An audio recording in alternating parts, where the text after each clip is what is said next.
babysitternya Raffi Ahmad katanya akan ditunjuk wakil ketua BGN dan babysitternya Cipung, Susrini, menjadi wamen perlindungan anak. Hei Raffi, stop ya. Adik sudah, ipar sudah, betul. Family sudah, asisten sudah, tinggal tetangga kali yang belum, ya kan? Ingat, jangan mempergunakan kekuasaan dan kepercayaan penguasamu, oke? Karena apa? Ingat azab. Assalamualaikum warahmatullahi wabarakatuh teman-teman. Selamat datang kembali di channel Kabar Burung. Semoga semuanya dalam keadaan sehat dan bahagia selalu. Amin. Hari ini ada kabar yang sedang ramai diperbincangkan dan mengundang banyak perhatian netizen, yaitu Raffi Ahmad yang kembali dikaitkan dengan polemik dugaan penempatan orang-orang terdekatnya pada sejumlah jabatan publik. Di tengah derasnya perbincangan tersebut, muncul lagi berbagai video yang berisi komentar, kritik, hingga analisis netizen yang membuat isu ini semakin meluas di media sosial. Seperti biasa, kita akan melihat bersama apa yang sebenarnya terjadi, bagaimana kronologinya, dan seperti apa reaksi publik yang bermunculan di media sosial. Yuk, langsung saja kita simak bersama videonya sampai selesai. Ini dia. Ingat, Asap. apalagi jangan memanipulasi mengenai bayar sana, bayar sini, donasi sana, donasi sini untuk mengelabui kami rakyat jelata. Please be smart. Aku menghargai kamu sebagai artis, bukan sebagai pejabat di pemerintahan. Ada yang jadi komisaris BUMN guys. Terus? Tapi bagus sih. Kenapa? Kan biar sesuai sama namanya, BUMN, Badan Usaha Milik Nagita. Ada yang mau jadi wakil ketua BGN guys. Terus? Tapi bagus. Kenapa? Karena kan dia sudah terbukti, telaten, dan berhasil memenuhi gizi. Gizi siapa? Gizi Rafathar. Mbak Lala, pengasuh Rafathar, diisukan jadi wakil kepala Badan Gizi Nasional. Beredar foto Mbak Lala berseragam dinas biru tua. Warganet pun geger, apalagi asisten Raffi lainnya, Mufli Budi Ananda, juga sempat disebut jadi komisaris. Sedikit jawabannya jadi komisaris semua. Iya. Iya. Tapi sebenarnya komisaris semua anggota keluarga Raffi. Kalau ujian kayak gini, aku tuh udah biasa diuji seperti ini. Santai aja, kita berdoa kepada Allah. Sebetulnya kamu blacklist ah? Mau ngambil langkah hukum nggak? Tenang aja, udah biasa. Udah beberapa hari ini ya, ramai sekali ada ajakan untuk boikot Raffi Ahmad. Apa sih salahnya Raffi Ahmad? Mungkin tidak ada yang salah, hanya sedikit keliru. Keliru terlalu mangpang mengpeng. Kalau kata orang Sunda ya, mungkin kata Indonesianya mangpang mengpeng teh aji mumpung. Dan terlalu kemaruk mungkin ya. Begitu kali ya.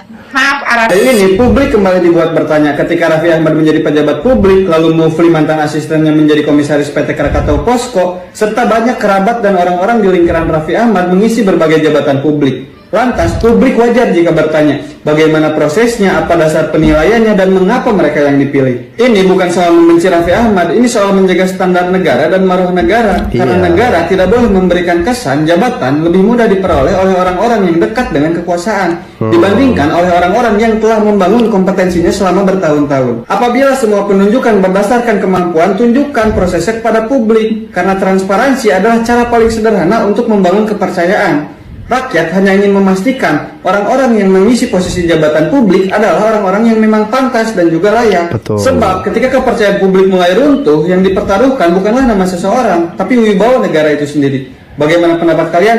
Tulis di kolom komentar. Bayangin guys, ada berita yang sangat menarik dari Raffi Ahmad dan Nagita Slavina. Beritanya sebanyak ini guys. Seruan boykot PT Rans, dugaan money laundry, dan dugaan bagi-bagi jabatan. Kemarin yang paling hangat adalah asistennya Raffi Ahmad itu ditunjuk guys jadi komisaris BUMN. Itu satu. Terus dua, ini yang masih rumor, babysitternya Raffi Ahmad katanya akan ditunjuk wakil ketua BGN dan babysitternya Cipung, Susrini, menjadi wamen perlindungan anak. Saudaranya Raffi Ahmad, iparnya Raffi Ahmad, atau ini JJ Govinda, ternyata waktu menjabat sebagai bupati itu lulusan SMA juga. SMA guys, jadi baru lulus lah S1. Terus ada dugaan juga Raffi Ahmad terlibat, dugaannya itu money laundry. Jadi ada 35 perusahaannya Raffi Ahmad diduga money laundry. Ini santer banget terdengar, ini udah sampai masuk artikel ya. Akibatnya masyarakat sekarang berbondong-bondong untuk memboikot. Salah satunya istrinya, Nagita Slavina. Semua brand yang collab dengan PT Rans lagi digeruduk netizen untuk segera yaudah dicopot aja gitu. Karena netizen sudah murka. Dan salah satunya itu TZ. Ini bukan lagi personal opinion, tapi ini sudah masuk ranah portal berita nasional. Bahwa ada beberapa kejanggalan-kejanggalan di PT Rans yang jadi pembicaraan masyarakat Indonesia, guys. Tapi menurut kalian gimana? Apakah memang benar ada kejanggalan, guys? Atau ini usaha kerasnya Raffi Ahmad dan Nagita Slavina secara organik? Dan mereka deserve mendapatkan penghargaan-penghargaan itu. Menurut kalian gimana? Banyak netizen yang nampaknya mulai mikir, emang ada something wrong sama keluarga Raffi Ahmad ini. Sampai-sampai perusahaan-perusahaan yang terafiliasi dengan perusahaan milik Raffi Ahmad mulai jadi sasaran cancel netizen. Contohnya, ada salah satu brand minuman teh premium mewah yang biasa dijual-jual di mal-mal. Si brand minuman teh ini berkolaborasi dengan Nagita Slavina. Entahlah, apakah Nagita Slavina punya saham di perusahaan ini atau dia cuma di-hire sebagai brand ambassador produk minuman ini. Ternyata netizen bereaksi keras. Produk minuman teh premium ini digeruduk, diserbu netizen, sampai-sampai produknya diancam boikot. Kalau si produk masih melanjutkan kerjasama dengan Nagita Slavina, apakah saat ini Raffi Ahmad dan keluarganya sudah mulai mendapatkan sanksi sosial? Karena memang apapun bentuk dan caranya, praktek nepotisme itu harus dihentikan. Dan mungkin salah satu caranya adalah dengan memberikan sanksi sosial berupa boykot ataupun cancel terhadap pelakunya. Nah, gini dong kita kompak. Lagian orang udah kaya raya tajir melintir, ngapain dikolep-kolepin lagi? Nggak ada artis lain yang bisa di-hire buat ngiklan selain keluarga dia kah? Di mana-mana ada dia. Kasih kesempatan yang lain. Sudah baca berita artikel ini? Heboh isu Mbak Lala, pengasuh anaknya Raffi Ahmad, jadi wakil ketua BGN. Gila sih ini ya. Semua mantan pembantunya menduduki jabatan penting di Indonesia. Kemarin mantan asistennya jadi komisaris Krakatau. Sekarang pengasuh anaknya Mbak Lala jadi wakil ketua BGN. Ini negara Indonesia seolah-olah kayak punya Raffi Ahmad gitu ya. Belum lagi keluarga dari pihak Raffi maupun dari pihak istrinya sudah menduduki jabatan penting juga di Indonesia. Terus kata fansnya katanya, jangan iri bos katanya, rezeki mah sudah ada yang ngatur. Ini bukan masalah iri gitu. Kayak di Indonesia itu apakah tidak ada lagi orang yang berkompeten di bidangnya? Sampai-sampai mantan para pembantunya itu dijadikan pejabat penting lagi di Indonesia. Apakah tidak ada orang yang lebih kompeten lagi gitu? Sampai-sampai pembantunya dijadikan pejabat. Kan mereka tidak punya kemampuan, tidak punya pengalaman di bidangnya. Jadi Anda jangan mentang-mentang merasa dekat dengan pemerintah, semua orang yang dekat dengan keluarga Anda dijadikan pejabat di Indonesia. Ini bukan masalah. Oke, saya potong dulu videonya. Video kedua menampilkan berbagai tanggapan netizen mengenai isu yang mengaitkan Mbak Lala dengan posisi di Badan Gizi Nasional. Kabar tersebut langsung memancing diskusi karena sebelumnya publik juga sempat dihebohkan dengan munculnya nama Mufli yang dikabarkan menduduki jabatan komisaris di perusahaan milik negara. Dalam video ini, para netizen lebih banyak menyoroti pentingnya keterbukaan pemerintah ketika mengangkat seseorang ke jabatan strategis. Menurut mereka, masyarakat berhak mengetahui dasar penilaian, proses seleksi, hingga kompetensi orang yang dipilih. Beberapa komentar juga mengingatkan bahwa polemik ini bukan semata-mata menyangkut figur Raffi Ahmad, melainkan menyangkut kepercayaan masyarakat terhadap sistem pengisian jabatan publik. Di penghujung video, netizen berharap seluruh proses dilakukan secara transparan agar tidak memunculkan dugaan adanya perlakuan istimewa terhadap pihak tertentu. Lanjut.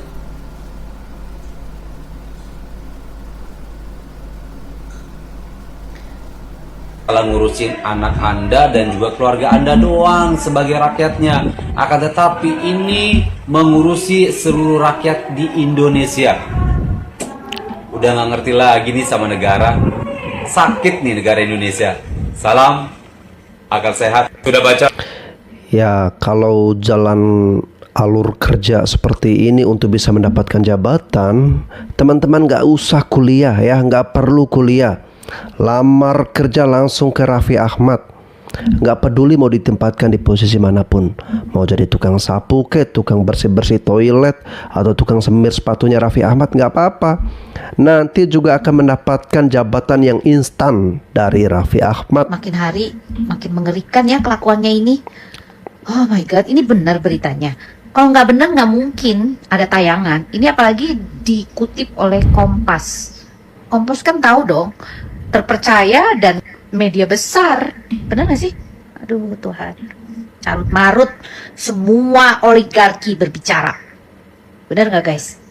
Semuanya dipegang oleh keluarganya. Dia termasuk antek-anteknya. Tahu gak antek-antek? Cari deh di Google guys. Capek aku jelasinnya. Oke, cuma miris aja. Bener-bener saya kecewa dengan kelakuan ini. Duh, ampun, tobat. Carut marut, perbandingannya hanya 2 anaknya doang gitu. Masyarakat lain tidak gitu ya. Heran loh, hanya gara-gara anaknya, kedua anaknya, dia dijadikan wakil MBG. What? Anjir, tiba-tiba isu Mbak Lala jadi wakil ketua BGN. Besti Dunia Maya lagi ramai banget membahas soal isu asisten serta karyawan kepercayaan Raffi Ahmad dan Nagita Slavina yang dikabarkan punya karir ajaib dan melesat bak roket. Mulanya netizen dibuat melongo sekaligus geram saat nama Mufli, salah satu karyawan Rans, tiba-tiba muncul di jajaran komisaris PT Krakatau Posko.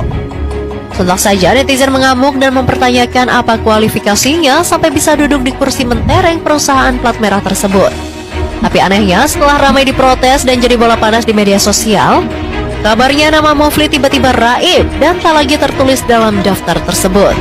Waduh, benar-benar gercep ya Besti penghapusannya. Belum reda soal Mufli, sekarang giliran Mbak Lala, pengasuh Rafathar, yang bikin netizen makin meradang dan ulus dada. Beredar isu kencang kalau Mbak Lala bakal mengisi jabatan mentereng sebagai Wakil Ketua Badan Gizi Nasional atau BGN. Kabar ini benar-benar memicu kontroversi karena netizen merasa jabatan strategis di instansi pemerintahan seharusnya diisi oleh tenaga ahli yang kompeten, bukan sekedar orang dekat sang artis. Spekulasi ini sukses bikin gaduh karena dianggap sebagai bentuk nepotisme terang-terangan. Banyak yang menyindir apakah sekarang tiket emas untuk karir di Indonesia cukup dengan menjadi karyawan Andara. Hanya di Indo nepotisme itu dilakukan secara terang-terangan. Wow, saya penasaran ya dengan Om Mary nanti dapat jabatan apa ya? Rumah orang tolol yang mau invest di IPO saham Rans. Sama alasan saham Rans, saham Ampas cuma cocok buat spekulasi pamendam. Postingan gua yang soal IPO Rans didatengin buzzer kemarin. Padahal pembahasan gua kayak IPO lainnya. Data-data dari prospektusnya. Lu semua yang pada ngomong laundry lah segala macem. Terus nggak lama datang pasukan Rans. Kelihatan banget anjir, puluhan akun di jam yang hampir bersamaan.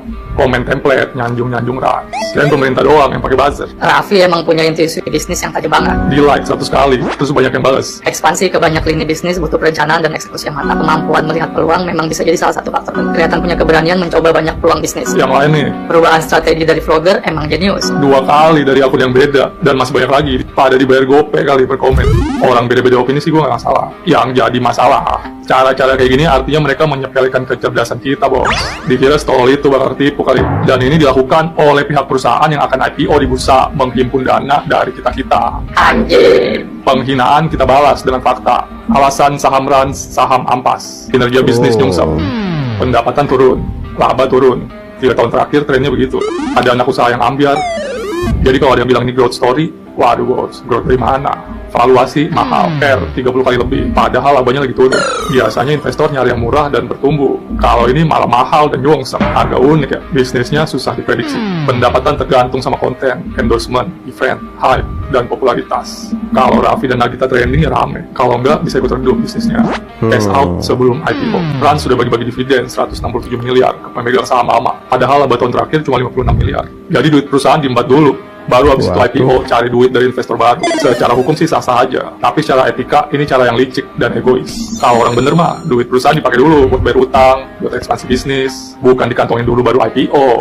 Minta sebanyak-banyaknya dari publik, dan IPO nggak ngotak. Rencana dana IPO yang dihimpun hampir sebesar aset perusahaan dan jauh lebih besar dari pendapatan tahunannya. Terus ada 20% bagian IPO yang bakal dikasih ke perusahaannya Nagita. Transaksi afiliasi di grup ini juga lumayan banyak, alias duit banyak muter-muter di lingkungan perusahaan-perusahaan milik Raffi dan Nagita. Jadi calon investor wajib ekstra waspada. Track record buruk Transverse dan VCG Coin dulu hype tinggi banget. Tahun 2022 metaverse pertama di Indonesia katanya. Sekarang sepi, terbengkalai. VCG Coinnya juga yang dulu hype karena dukungan Raffi, sekarang udah turun sekitar 97%. Jadi kesimpulannya, Rans bukan saham murah. Rans cuma saham narasi. Perusahaan jual nama bisa naik, bisa banget. Kalau kata gue sih cocoknya buat spekulasi. Ada potensi pamendam. Tapi kalau gue invest di sini, bisa-bisa tidur nggak nyenyak, BAB nggak lancar. Ini bukan rekomendasi, ini cuma catatan jamet. Wow. Ya, lebih baik pilih perusahaan yang jelas fundamentalnya ya, bukan hanya sekedar menjual nama besar. Air mata Irfan Hakim tumpah minta Raffi Ahmad berhenti berpolitik. Setuju. 100% saya setuju. Karena kenapa? Karena dari awal jabatannya bukan ngasih solusi. Yang ada cuma kegaduhan. Bukannya memberi manfaat, malah yang ada ngebebanin rakyat. Bayar pajak buat gaji dia. Piraku atuh. Kegaduhan demi kegaduhan. Soal borong akun lah, soal mobil yang dikawal jalan seenaknya lah. Ini pejabat publik atau artis? Gajinya dari pajak rakyat, tapi manfaatnya mana? Nol besar. Kembali ke awal soal tangisan Irfan Hakim untuk meminta Raffi Ahmad berhenti dari berpolitik, boleh aja. Tapi tunggu dulu, berhenti, boleh. Mundur, silakan. Tapi sebelum itu, bertanggungjawabkan dulu. Jawab benar atau tidak, pernah nawarin sesama teman artisnya buat nyalek. Jawab benar atau tidak soal isu money laundry yang pernah disindir di Mensrea. Jawab kok bisa ada isu asisten dan mantan pengasuh anaknya yang menjabat menjadi wakil kepala BGN. Video ketiga memperlihatkan gelombang komentar netizen yang semakin luas. Selain membahas isu dugaan nepotisme, pembicaraan berkembang ke persoalan IPO Rans Entertainment. Ada netizen yang mencoba mengulas kondisi perusahaan, penggunaan dana hasil penawaran saham, hingga memberikan pandangan mengenai resiko investasi berdasarkan data yang mereka paparkan. Sementara itu, sebagian komentar lain kembali mempertanyakan kabar mengenai orang-orang yang disebut dekat dengan Raffi Ahmad, yang dikaitkan dengan berbagai posisi penting. Menurut mereka, jabatan publik semestinya diberikan melalui mekanisme yang jelas, sehingga tidak memunculkan persepsi adanya kedekatan yang lebih menentukan daripada kemampuan. Menjelang akhir video, muncul pula ajakan agar semua pihak yang terseret dalam polemik ini memberikan penjelasan kepada masyarakat sehingga perdebatan tidak terus berkembang berdasarkan spekulasi. Lanjut. Kok bisa? Sekolah di mana? Pengalamannya apa? Iya. Kita tahu kalian artis, kalian jago acting. Tapi jangan pakai alasan air mata buat nutupin masalah. Jangan pakai alasan sahabat buat nutupin borok. Asal kalian tahu, rakyat tuh udah muak dengan hal-hal kayak gini. Kalau mau berhenti, berhentilah dengan terhormat. Yaitu, jelaskan isu dulu, baru pergi. Peduli dengan siapa keluarga ini, apapun itu. Tapi yang ini aku mau bahas itu adalah, ini kan adik ipar ya guys ya. Dia jadi bupati, dan dia tuh setelah jadi bupati baru kuliah gitu loh intinya. Dan dia tuh S1 cuman dalam waktu 1,5 tahun aja sih intinya. Nah, di luar konteks aku gak peduli siapa mereka, whatever. Aku tahu dia artis terkenal, tapi aku mau ngomong dibahas di luar konteks hari ini. To be honest ya, sebagai rakyat jelata, rakyat yang bener-bener kayak rakyat biasa gitu, aku tuh ngerasa sedih banget itu loh. Di luar sana itu ya, banyak banget orang-orang yang sangat cerdas, pinter, berbakat, tapi mereka tuh nggak ada kesempatan dan nggak dikasih kesempatan di negara tercinta kita ini. Di sini tuh yang dikasih kesempatan tuh cuman orang-orang yang ada nama, yang pokoknya tuh ya orang-orang tersebut aja gitu. Bayangin aja, orang bisa jadi punya jabatan tinggi gitu, tapi nggak harus kuliah gitu. Kan waktu dia jadi bupati itu kan cuma lulusan SMA ya. Terus setelah itu baru kuliah dan cuma 1,5 tahun S1, bukan D1 D2 ya guys, itu S1. Kadang aku tuh ngerasa kasihan sama rakyat yang biasa, yang bener-bener mereka tuh cerdas banting tulang gini guys. Aku ada sepupu saudara, ya kan. Bocah itu anaknya dari omku. Waktu itu dia tuh ya itulah single mom, cerai sama omku ya omku emang kurang ajar. Lanjut ya kan. Dia tuh punya 4 anak, amit-amit jabang bayi, yang satu tuh cacat, yang aku dulu pernah cerita, karena dia panas tinggi disuntik, akhirnya kena malapraktek pembuluh darah, otaknya rusak, jadi dia jadi mohon maaf blow on gitu loh. Tapi udah meninggal sekarang. Anak yang satu tuh guys, dari SMP, SD, SMP, SMA itu selalu juara 1 saking pinternya dan cerdas banget. Lo bisa bayangin aja guys, dari kelas SD, SMP, SMA juara 1. Akhirnya karena dia terlalu pinter, dia dapat beasiswa kuliah, ya kan, di Jambi. Bahkan waktu dia kuliah, dia tuh nilai itu paling tinggi guys, karena saking pinternya. Tapi karena nggak ada ordal, ya kan, orang dalam, nggak ada kenalan, bukan anak orang kaya, cuman anak orang petani, ya dia cuma bisa kerja setelah lulus kuliah tuh kerja biasa aja gitu guys, dengan gaji yang menurut aku sangat kurang gitu loh. Dia anak cerdas guys, sangat pintar banget, dia tuh cerdas, makanya dapat beasiswa dari negara gitu, saking pinternya gitu kan.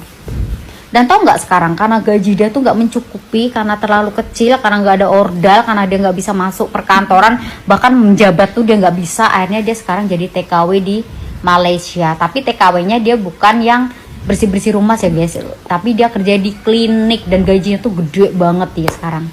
Dia baru kok kerja sana baru sekitar hampir mau 1 tahun gitu. Terus aku ada teman juga, dia tuh pintar banget guys. Akhirnya dia sekarang juga jadi kerja di luar negeri gitu kan. Mereka tuh pinternya tuh pinter gitu, pinter, akademis semua tuh pinter, ngitung-ngitung pinter, pokoknya pinter gitu. Dari situ aja kita tahu gitu, sepinter apapun kamu, kalau kamu terlahir di negara kita yang tercinta ini, kamu gak kenal orang dalam, kamu gak ada power itu kayak kekuatan, ya kamu kan gak akan pernah jadi manusia gitu. Ngerti kan maksud aku? Kamu bodoh, kamu gak sekolah, atau kamu tuh on, tapi kalau kamu kenal orang yang berpower, orang yang berpangkat, kamu kenal orang-orang tersebut, kamu tuh dengan gampangnya dapat jabatan. Kamu gak bisa bahasa Inggris, kamu gak bisa matematika, intinya kamu gak berpendidikan tinggi, tapi kalau kamu tuh kenal ordal atau orang-orang ya cenguk begitu, orang seperti itu, kamu tuh akan tetap jadi manusia di sini. Karena apa? Di negara kita ini dia nggak butuh orang pintar, orang cerdas, orang jujur. Yang dibutuhin adalah orang yang nurut aja gitu, orang yang ya udah gitu kan. Soalnya apa ya, kalian kayak wayang aja, diatur ini ya kalian ikut aja gitu kan. Itu kenapa ya guys ya, orang-orang baik itu ya, kalau dia lama-lama jadi bupati, kenapa dia nggak bisa ngubah cara kerja dia lebih bagus? Karena apa ya, dia tuh udah dikontrol sama atasan gitu. Satu orang dilawan 100 orang ibaratnya, satu orang judul dilawan 100 orang, ya satu orang KO lah. Karena di negara kita ini seperti itu guys. Jadi hidup di negara yang mengada-ngada, dan yang diperas itu ujung-ujungnya siapa? Rakyat. Karena negara ini, pemerintahan ini pengen rakyatnya tuh bodoh. Kenapa pengen kita bodoh? Ya kalau bodoh kita bisa disetir guys, disuruh apa aja nurut, bayar pajak apa aja. Bayangin aja berita terbaru, sepeda aja suruh bayar pajak sekarang. Sepeda guys, gila nggak sih? Katanya kita ini negara Islam terbesar, dan negara Islam tuh mengharamkan pajak guys sebenarnya. Lihat Dubai nggak ada pajak, lihat Arab nggak ada pajak. Tapi negaranya maju, oke, karena minyak. Tapi kita punya nikel, kelapa sawit. Sekurang itukah semua hutan dibabat? Tapi kenapa ujung-ujungnya tetap rakyat yang diperas gitu loh? Adik ipar Raffi Ahmad, Bupati JJ Govinda, lulus S1 ilmu pemerintahan hanya 1,5 tahun. Aduh. Hebat, cerdas, pinter banget. Selamat Bupati JJ. Kau panutan. Kalian jangan curiga dulu, jangan berpikir negatif dulu. Bupati JJ menempuh S1 hanya 1,5 tahun itu karena ikut program RPL, rekognisi pembelajaran lampau. Ngerti? Ini, kalau kalian nggak ngerti, aku kasih bahasa sederhana. Jadi, Bupati JJ ini kan sudah berpengalaman bekerja di pemerintahan sebagai bupati. Nah, dia mengambil sarjana ilmu pemerintahan. Jadi, mata kuliah yang berhubungan dengan ilmu pemerintahan nggak usah dilalui lagi karena dianggap sudah menyelesaikan begitu. Aduh. Kan sudah pengalaman gitulah. Jadi Bupati JJ hanya menyelesaikan atau mengambil mata kuliah yang belum dipraktekkan di dunia kerjanya begitu. Jadi cepat lulus. SKS yang ditargetkan kan sedikit, nggak banyak begitu. Kalian juga bisa kok seperti itu, andai kan kalian bekerja di bidang apa gitu ya, komunikasi misalnya, dan kalian berpengalaman banget di ilmu komunikasi, ya udah kuliah jurusan komunikasi, nanti banyak mata kuliah yang tidak harus kalian ambil karena sudah dilalui di pekerjaan begitu gitu loh. Yang saya heran ya, berarti Bupati JJ. Pada video ini fokus pembahasan bergeser ke persoalan kesempatan dan keadilan dalam memperoleh jabatan. Sejumlah netizen menceritakan pengalaman orang-orang berprestasi yang tetap kesulitan memperoleh pekerjaan sesuai kemampuan mereka.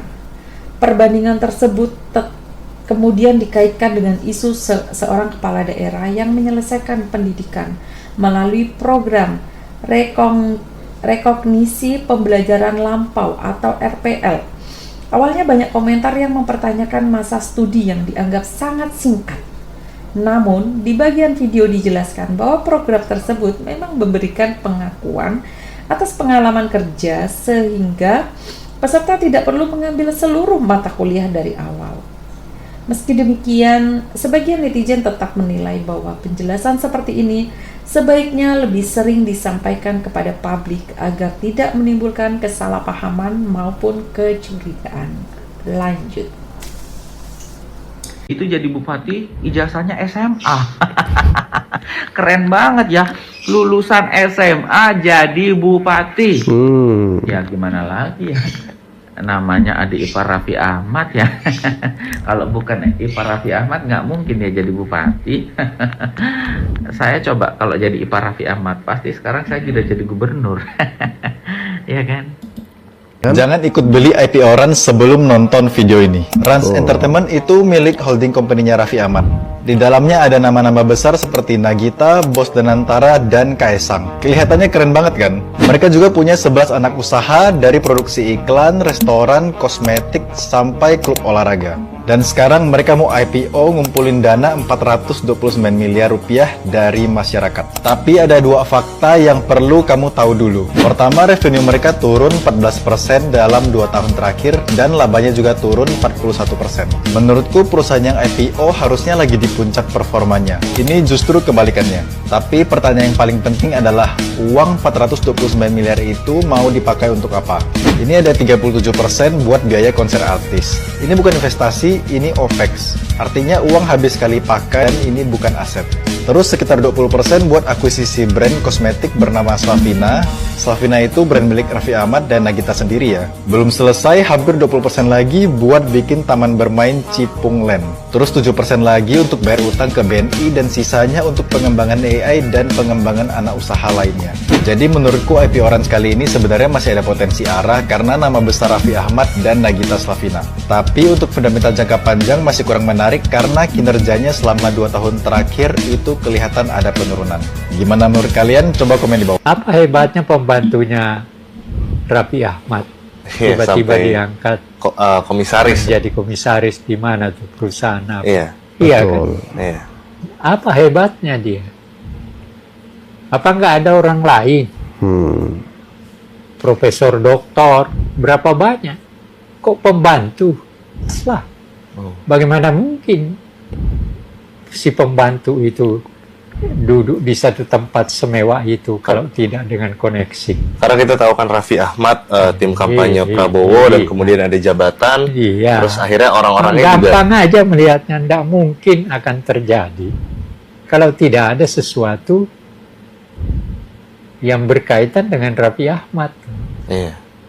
Dan tidak ada sesuatu yang terjadi andai kata Raffi Ahmad tidak berkaitan dengan Prabowo. Kan itu.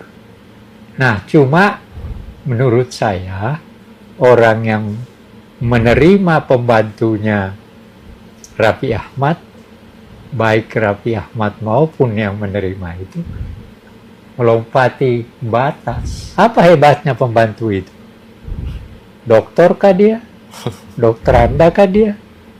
Atau apakah pekerjaannya memang sehebat itu? Apakah Raffi Ahmad itu orang paling hebat sehingga pembantunya saja sehebat itu? Kan itu. Artinya ini bukan persoalan kritik aja. Ini persoalan kewajaran. Dan itu tidak wajar. Jadi saya tidak mempersoalkan itu. Mau mau hebatnya Raffi Ahmad kayak apa, pembantunya kayak apa. Tapi pertanyaannya adalah, apakah dalam mengelola negara tindakan seperti itu wajar atau tidak? Salam logika. Harta Jampitsus Febri Ardiansyah yang dilaporkan ke negara adalah 18 miliar. Tapi yang disita polisi kemarin jumlahnya 543 miliar. Selisihnya 543 miliar dikurangi 18 miliar, yaitu 525 miliar. Harta asli Febri Ardiansyah yang disembunyikan 30,17 kali lipat dari harta yang dilaporkan. Kok bisa selamat harta dia tidak terendus? Apakah diatasnamakan PT atau dititipkan sama artis? Kalau diatasnamakan PT, lalu PT-nya atas nama siapa? Atas nama artis. Berarti dia ngerti banget celah hukum di Indonesia. Ya iyalah, orang dia Jampitsus. Gosipnya sih dia ini sebenarnya calon kuat jadi jaksa agung. Di kasus ini, apakah Febri Ardiansyah akan menyeret nama artis? Greget nih, artis ini kapan ketahuan? Video terakhir kembali menyoroti pembahasan mengenai Aipo Rans Entertainment serta berbagai komentar netizen mengenai kondisi perusahaan menjelang penawaran saham kepada publik. Selain membahas laporan keuangan dan rencana penggunaan dana Aipo,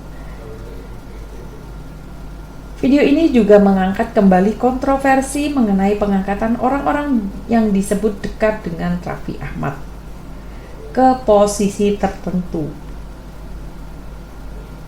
Menurut sejumlah netizen, setiap pengangkatan pejabat maupun komisaris sebaiknya dapat dijelaskan secara terbuka agar masyarakat memahami alasan dibalik keputusan tersebut. Di penghujung video, pembahasan melebar ke kasus dugaan ketidaksesuaian laporan harta seorang pejabat. Berbagai komentar yang muncul lebih banyak berupa pertanyaan dan opini netizen yang berharap seluruh proses hukum berjalan transparan hingga tidak menyisakan keraguan di tengah masyarakat. Itulah ulasan dan reaksi kita pada video kali ini. Terima kasih buat teman-teman yang sudah menonton sampai akhir. Kalau kalian punya pendapat, sudut pandang, atau informasi tambahan terkait topik ini, jangan ragu untuk menuliskannya di kolom komentar. Saya selalu senang membaca berbagai pendapat dari kalian. Jika ada informasi yang kurang akurat atau ada hal yang perlu dikoreksi, silakan sampaikan dengan baik di kolom komentar agar kita bisa saling berbagi informasi yang lebih tepat. Sampai jumpa di video berikutnya dan salam hangat untuk semua.